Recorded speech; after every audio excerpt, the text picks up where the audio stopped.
জল নেই? জল শেষ হয়ে গেল নাকি?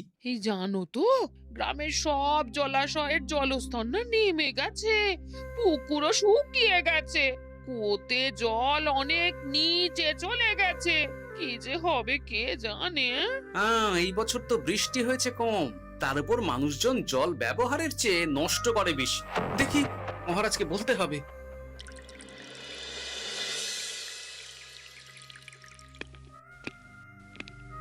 এই তো গোপাল এসে গেছো। শুনেছো, রাজ্যে সকল জলাশয়ে শুধু শুনিনি, চাক্ষুষ দেখেছি, আর এর কারণ ও তার সমাধানও ভেবে এসেছি মহারাজ। তুমি কি বলতে চাইছো সেটা বলো না খোলসা করে। মহারাজ, আসন্ন দিনে জলাভাব মেটানোর একটাই উপায়, তা হলো প্রজাদের উপর কর চাপানো। মহারাজ, আমার ঠাকুরদা বলতেন, যা মেলে মূল্য বিনে তার মূল্য কে আর জানে। আমরা যেহেতু জলের মতো এত মূল্যবান সম্পদ বিনামূল্যে পাচ্ছি, তাই একে গুরুত্ব দিতে শিখিনি। সবাই মিলে দেদার জলের অপচয় করছি। আমি এই অপচয়ের বিরুদ্ধে কর বসানোর পরামর্শ দিচ্ছি মহারাজ। জলের জন্য দেবে দাম, ছুটে যাবে কাল ঘাম। হ্যাঁ, যখনই জলের জন্য কর দিতে হবে, তখনই জলের অপচয় বন্ধ হবে।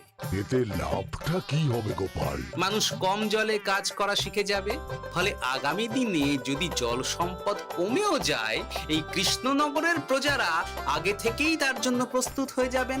কিন্তু আমি আমার প্রজাদের কাছ থেকে জলের দাম নেব গোপাল? না মহারাজ, কর বাবদ যে অর্থ উপার্জন হবে, তার সাথে আপনার দান মিলিয়ে রাজ্যের মধ্যে একটা বিরাট কৃত্রিম জলাধার বানানো হবে। বাহ বাহ বাহ! যেখানে বৃষ্টির জল সংরক্ষণ করা যাবে মহারাজ। এতে সারা বছর ধরে আর কোনো জলের অভাব থাকবে না মহারাজ।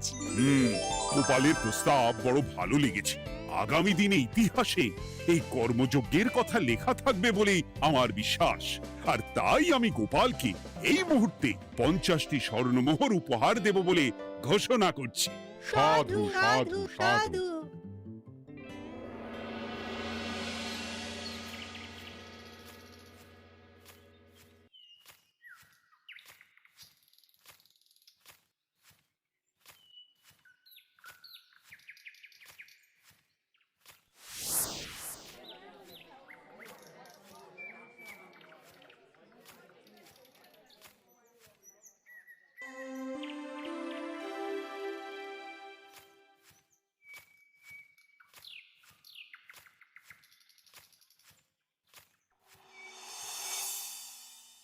মানে আমার এই এতটুকু স্বাদ তুমি পূর্ণ করবে না?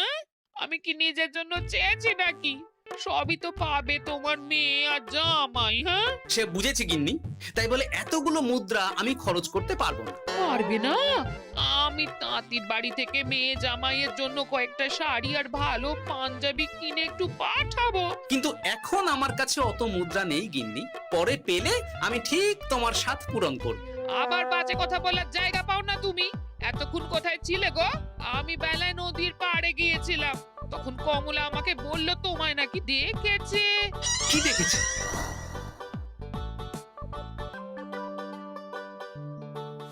কোথায় গেল?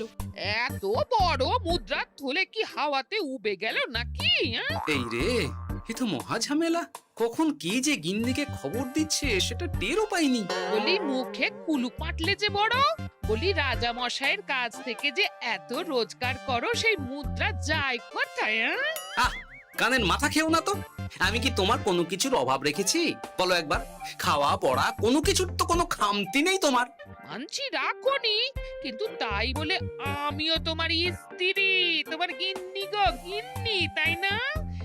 আমার তো জানার অধিকার আছে নাকি যে তোমার উপার্জনের অর্থ করি সব কোথায় যাচ্ছে? জানবে জানবে, সব জানবে। এখন কিছু খেতে দাও দেখি, পেটে ছুঁচোয় ডন বৈঠক মারছে।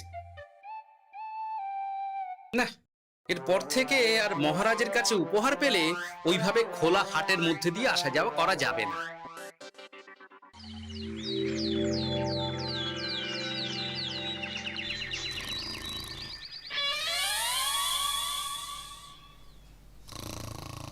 তোমার আর কোনো চিন্তা নেই গোপাল। আমি তোমার মাসোহারা তো বাড়িয়ে দিলাম, সঙ্গে প্রত্যেক দিন তুমি 10 মোহর করে পারিতোষিক পাবে। এই নাও। আহ, এই ভোরবেলায় একটা জব্বর স্বপ্ন দেখা গেল বটে। এই স্বপ্ন খুলে গেলে আর কোনো চিন্তা নেই। গিন্নি, ও গিন্নি, বলি গেলে কোথায়? গিন্নি, সাড়া নেই। ও গিন্নি, রাগ করলে নাকি গো? আরে এসো এসো, এমন একটা স্বপ্ন দেখেছি না যে তোমার আর কোনো চিন্তা থাকবে না গিন্নি।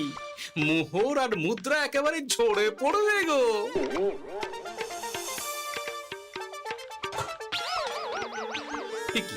এইসব ফলাহার সাজিয়ে রেখে গেল কোথায় গিন্নি? নিজের বাপের বাড়িতে তো যাবে না, কেউ নেই সেখানে। মেয়ের বাড়ি গেল নাকি? না, মেয়ের বাড়িতে তো গিন্নি যায় না। তাহলে না না, খালি পেটে এত ভাবতে পারছি না। আগে মুখ হাত ধুয়ে এসে কিছু খেয়ে নি, তারপর দেখি গিন্নি কোথায় গেল।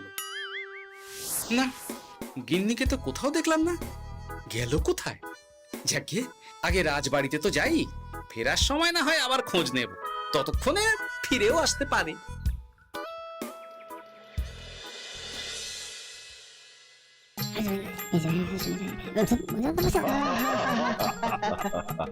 বাহ বাহ বাহ, একেই বোধহয় বলে সঙ্গগুণ। অনেকদিন এত হাসি নিয়ে। যা বলেছেন মহারাজ। হাসির চোটে পেটে ধরছে খিল। কর্তা আর গিন্নিতে দেখছি রয়েছে অনেক প্রেম।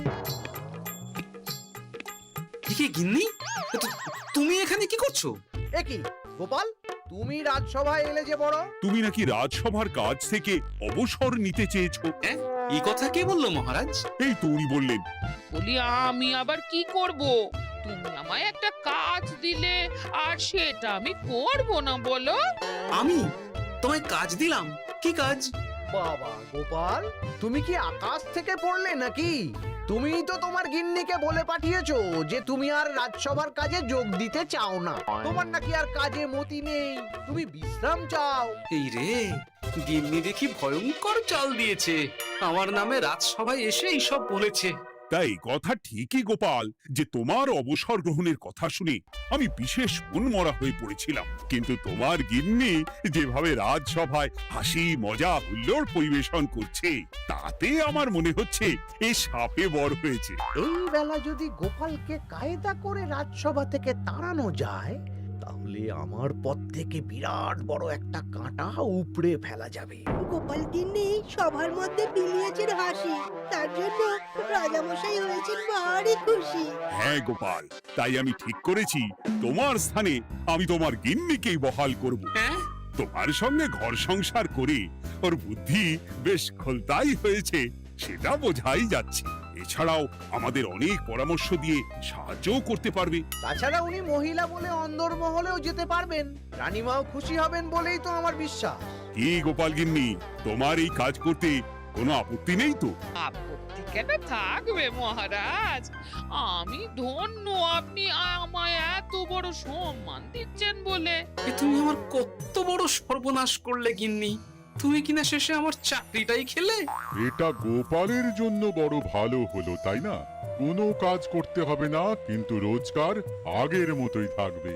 অবসর আর উপার্জন একসাথে। না হে গোপাল, তুমি আর এখানে কাঁচু মাচু মুখে দাঁড়িয়ে না থেকে নিজের বিশ্রামে ব্যাঘাত ঘটিও না। আমাকে স্বভাব। যথা আজ্ঞা মহারাজ।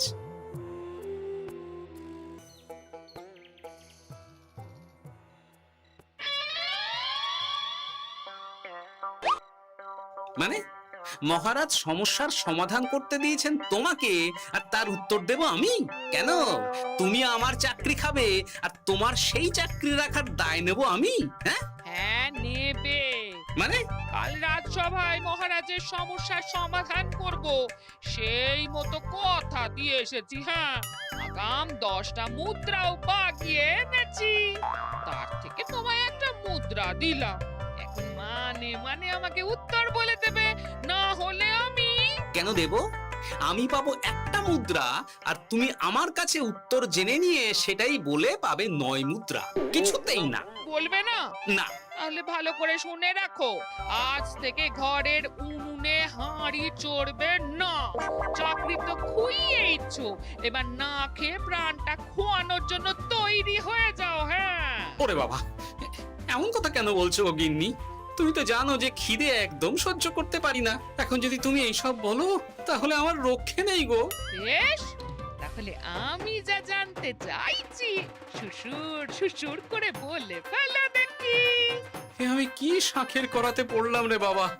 ঠাকুর, এত দুর্ভোগ লেখা ছিল, ঘরে বাইরে সব জায়গায় এত হেনস্থা যে সহ্য করা যায় না ঠাকুর।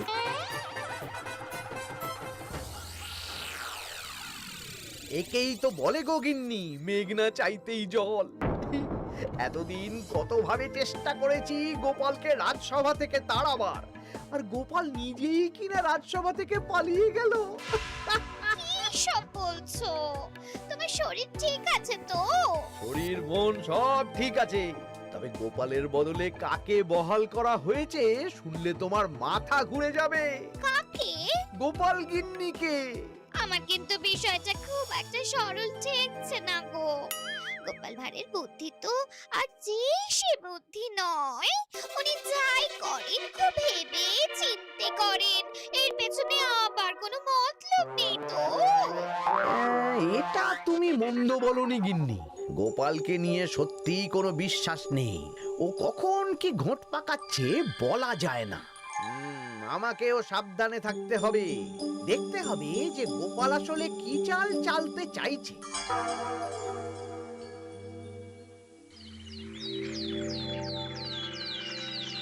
হ্যাঁ গোপাল গিন্নি, এই একটাই প্রশ্ন আমায় সারা রাত ধরে জাগিয়ে রেখেছে।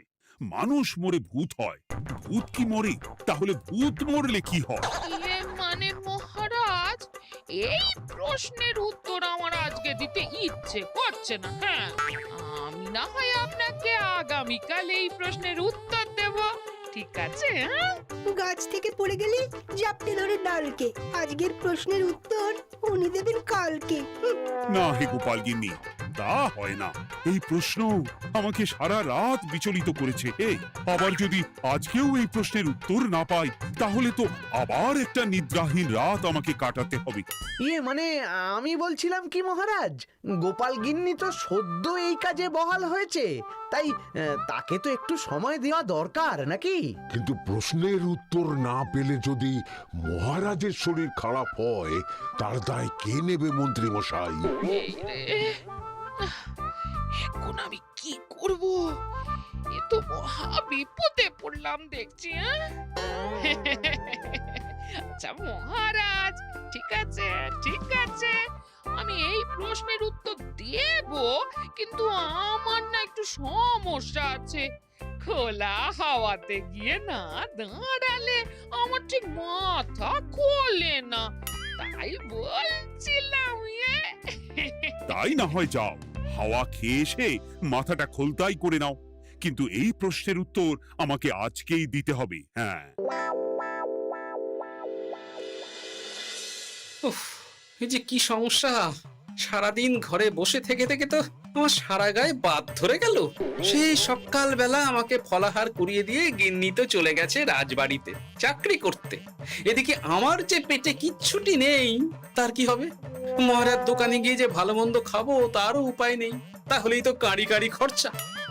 না, একবার দেখি তো উনুন ধরিয়ে অন্তত ভাতটা চাপাতে পারি কিনা, তাহলে গিন্নির ওই হাঁড়ি না চড়ার হুমকির হাত থেকে অন্তত বাঁচা যাবে।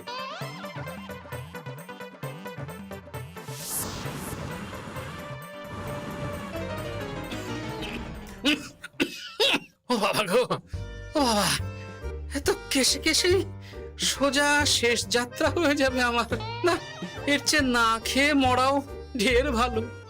দেখি তুমি বাড়িতে কেন? এত হাঁপাচ্ছ কেন?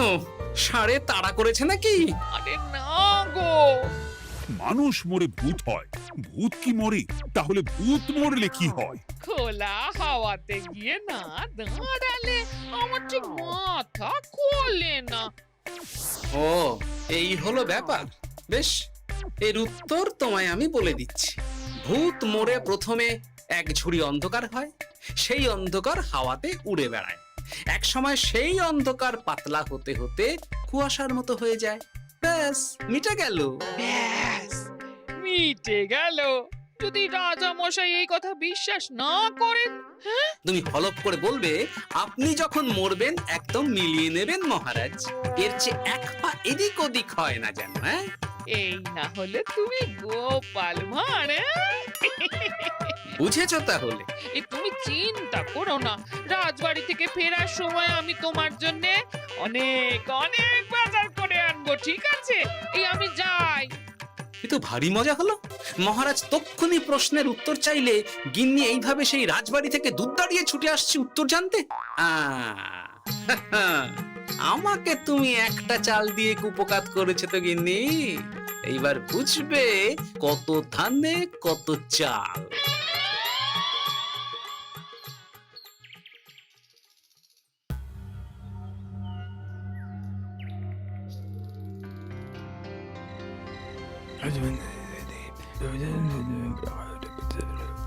বুঝেছিস তো তোর কাজটা? খুব বুঝেছি গোপাল দাদা। নেই, এবার লেগে পড় দেখি।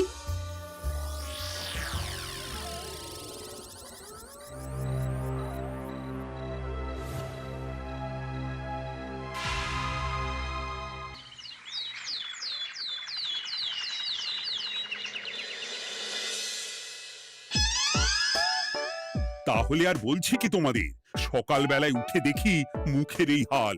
এই কাণ্ড কি করে হলো মহারাজ? আহ, তার আমি কি জানি। আমি সকালে উঠে আয়নায় নিজেকে এই অবস্থায় দেখে খুব চিন্তায় রয়েছি। গোপাল গিন্নি, আগে মহারাজ, গোপাল থাকলে যে কাজ করত সেটা তো তোমাকেই করতে হবে। বলতে হবে এর সমাধান কি। হ্যাঁ মানে মানে আমি হ্যাঁ হ্যাঁ, আমার মনে আছে।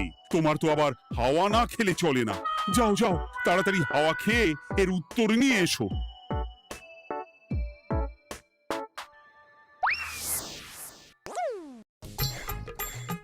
এই জন্য তুমি এত দূর ছুটে এলে গিন্নি? মহারাজকে বলবে যে তিনি যেন আজ রাতে চাদরটা মুখে ভালো করে মুড়িয়ে ঘুমোন, তাহলেই মিটে যাবে।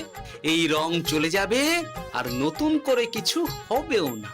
ও মা, বলি এত সোজা সমাধান হ্যাঁ? তা নয় তো কি?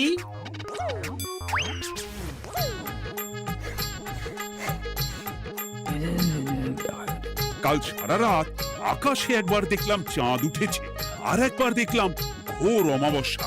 এর কারণ কি? একই রাতে দুই তিথি হয় কি করে? মানে আর একটা সমস্যা, হ্যাঁ এটা আগে বললেই তো হতো মহারাজ।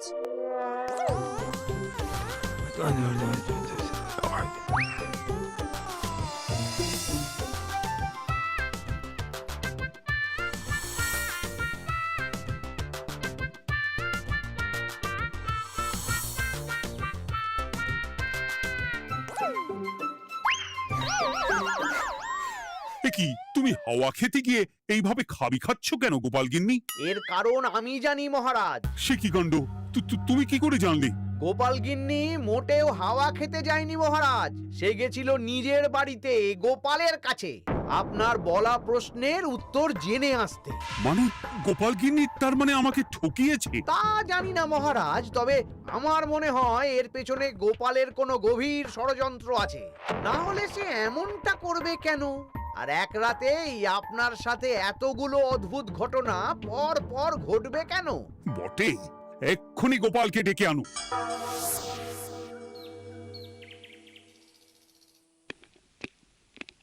না মহারাজ, আমি সত্যি অবসর চেয়েছিলাম, আর তাই আমার গিন্নি আপনার কাছে এসে বলেছিল।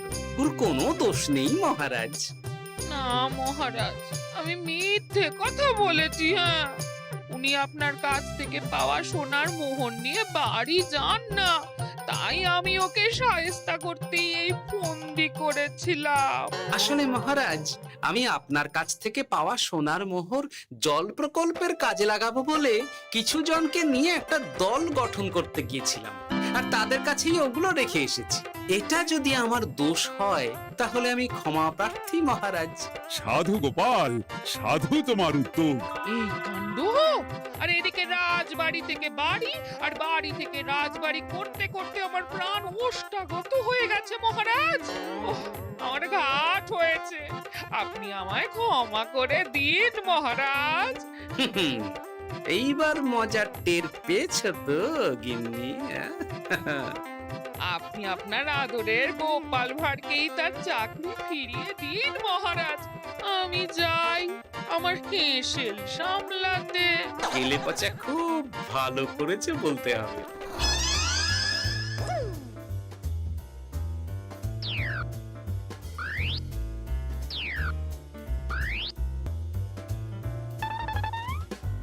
তবে মহারাজ, অমাবস্যা পূর্ণিমা সব আমার বুদ্ধিতেই কেলেপচা করেছিল। আপনার ওই মুখের রং, ওটি একটি বিশেষ রং যার আয়ু একদিন, তাই ওটা এমনিই মিলিয়ে গেছে। হ্যাঁ, সেই বরং ভালো। তুমি তোমার গিন্নিকে নিস্তার দাও গোপাল। তাছাড়া আমিও আমার গোপালকে ছেড়ে আর থাকতে পারছি না। যথা আজ্ঞা মহারাজ। আমারও যে আর এই অবসর ভালো লাগছে না মহারাজ। গোপাল ছাড়া রাজসভা যে লাগে ফাঁকা ফাঁকা, তাই তো আবার চাকরিতে তাকে বহাল রাখা।